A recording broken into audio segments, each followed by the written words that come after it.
he's got many options now. Whether it's going straight into a rematch against Daniel Dubois, he's done it before against Andy Ruiz, he's done it against Alexander Usyk. He's not afraid of doing that. He believes he can beat Daniel Dubois, and the team do too. So there's that. People talk about Deontay Wilder fight. People talk about waiting to see what happens with Fury. There's massive fights to be made, and the biggest fights will happen. That's all I can say, because he wants the biggest fights in the sport.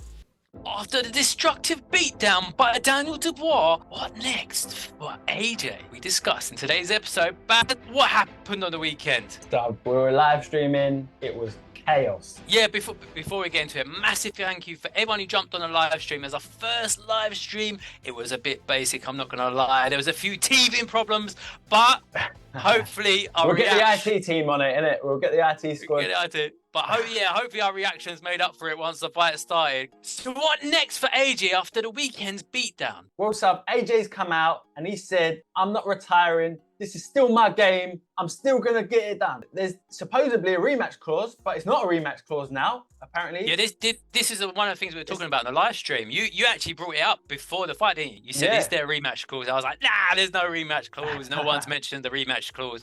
And then afterwards it came out, it's like, there's a rematch clause. And then Eddie Han went on Sky Sports and it got debunked. And then now there is no rematch clause again. So no, but he has one fight with Riyadh and Riyadh season. So he has to fight I don't know if it's one fight with DAZN or just one. I think it's one fight with Riyadh season. I don't know how much he's got left on his contract with DAZN. As far as I'm aware. But so he's contractually obligated to fight one fight on the Riyadh season schedule. I guess that could be anyone. There's probably a list of names on there, isn't there? Yeah, probably is. There probably is. I mean, who do you want to see him in there with? Ideally, I'd like to see AJ retire. The best scenario would have been for AJ to go out on a win after this. So, I mean, whatever's happened. Daniel Dubois, great victory by him. Probably should be talking about what next for Daniel Dubois, but we're going to go into that a little bit. But for AJ, considering he said he wants to continue fighting, I would advise against the rematch with Daniel Dubois.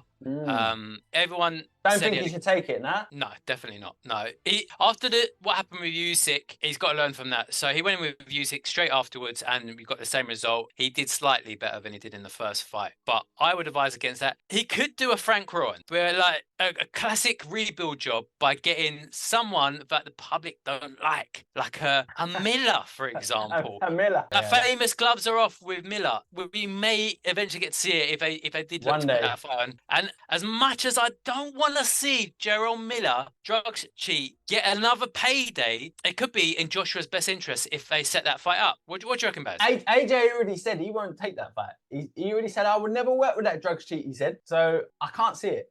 But then this is a win-win for both guys. Miller gets another payday, and if AJ comes back with a solid victory against Miller, then it will help the rebuild job, and then you can team up for a future fight with. I would still avoid the Daniel Dubois fight. I would go in against like a Gerald Miller, and then maybe depending on what happens with Tyson Fury, you go for that fight, and then you leave it at that. I would steer clear of Daniel Dubois now. All right. Well, I'm going to throw some alternative names at you, and I want you to give me a yes or no. Because I'm not convinced about it. Yeah. So how about a Caballero? No. No. A Bacoli? No.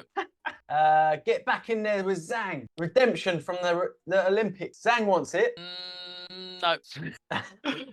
I think any other fight other than that Miller fight is I tell you what, one fight that will do well for him and it will help him in the IBF rankings, and that's F8 Ajagba. Oh, okay. Yeah. He's 20-1 and he's not too much of a risk, I feel like. Yeah, but in terms of a profile for the if he's going to rebuild, he needs to start somewhere again. I mean, and he's ranked 8th for the IBF, so that will help Joshua get back towards the top of the rankings again. I think you just got to write off any sort of aim to try and get any belt back like that. Okay. But those belts are going to be locked up for a little while now. You've got Usyk, who's got the fight with Tyson Fury, which will happen eventually in December, and then obviously Daniel Dubois has retained the belt. I think you write off anything to do with belts, and now it's just about how you go out. Just about legacy. AJ needs to sort out that retirement plan. Avoid any sort of play to try and get the belts and see how he's best going to be looked at when he leaves the sport. And I think I mean a lot of people were calling for it in the comments, that Miller fight, and it got a lot of likes I saw on one video. So I think that's the ideal fight there. You're going to have a lot of people rooting for AJ to get the win over Miller, although Miller has got his fan base as well. So the only thing I'd do is make sure there's like 24-hour drug testing and yearly drug testing. So 24-hour, on the hour. All I'm saying is that they better be taking blood samples every day. I mean, that would be a bit of a risk as well for the team of that fight falling him through. You saw it with Dillian White, where he popped again. That wasn't the first time he popped for something. So yeah, so there's that risk there. What about Dillian White actually? What do you think that'd be a good fight for AJ? Is that fight still there? He's trying to chase down a fight. He was there on the weekend, wasn't he? We don't know what's going on with Dillian at the moment. Like, there's nothing been said. Is he serving a secret ban and we don't know? He's got a US license from what I believe. So one of the things that I think is a sticking point for a lot of the promoters is the fact that he has got that US license and what happened before. I don't think Eddie Hearn will want to risk it again. But if it would help to rebuild Joshua, he may look at that. So it would be good for his redemption arc, you know, not lying. Yeah. So. And actually that's your title right there, redemption. Like that's the poster, redemption. You know, after Dillian White and his troubles and AJ with Daniel Dubois, I could build it. I could promote the hell out of that, Baz. I can see the little intro for it now. I mean, ideally, I would say AJ retire. That's my preference. Well, I'm a fan of AJ. I do like Daniel Dubois as well. We both do, but I want to see AJ retire. I don't think he needs to go in there again. Whatever happened, he was supposedly on the best form of his life when he was going to fight Daniel Dubois, and it was a shocking piece of boxing. Let's clear something up for the fans, Sub. Was Daniel Dubois really good, or was it Joshua who was really bad? Because from what I'm seeing, all these commentators, all these pros and celebrities, they're all just saying AJ was bad on the night. I think it was a bit of both, but I would say it wouldn't have mattered who Daniel Dubois was in with that night. The same result would happen. I've been thinking about what the game plan was and looking at AJ's stance. If you go back and check the live stream, I think I said it as well at the time. I said AJ's hand's too low. And about 30 seconds later, he got clocked, didn't he? And he got put down in the first round. There was nothing. Yeah, there was no head movement. There was no footwork. There was no defense. His hands were too low. We kept saying it. He didn't move his head side to side. He didn't slip out at any of the shots. I think the way they set the hands was similar to what Usyk did with Daniel Dubois in that fight. Difference is Usyk was moving a lot more. He wasn't just staying static. His head was moving quite a bit. He's moving his hand a lot more. Whereas AJ had that guard up like that, and it just stayed there. And there was no head movement at all. Yeah.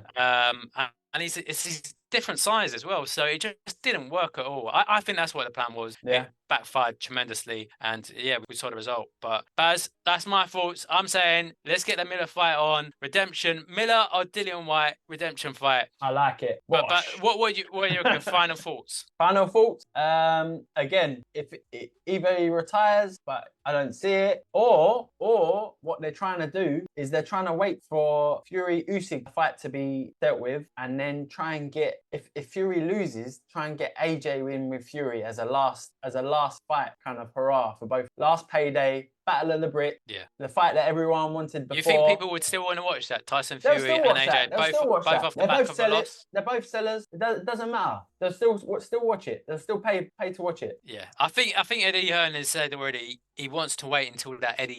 He wants to wait until that fight's done. But I can see them making plans in the background whilst that's going on. So yeah. Either way, I don't see the rematch happening. So no, I would swerve that. I would completely swerve that. Yeah. So Baz, we didn't get into the whole training situation there with Ben Davison.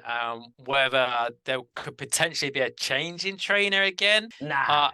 I wouldn't want to see that. I wouldn't want to see that. And it sounds like Ben Davison was trying his best in the corner. I feel like he's doing a good job. It just wasn't quite clocking with. Although the advice from Shane McGuigan, he was on the live stream apparently, and he gave some advice that before AJ got finally knocked out, contrary to what Ben Davison was saying, and I mean, Ben Davison was telling him to roll the dice. Yeah.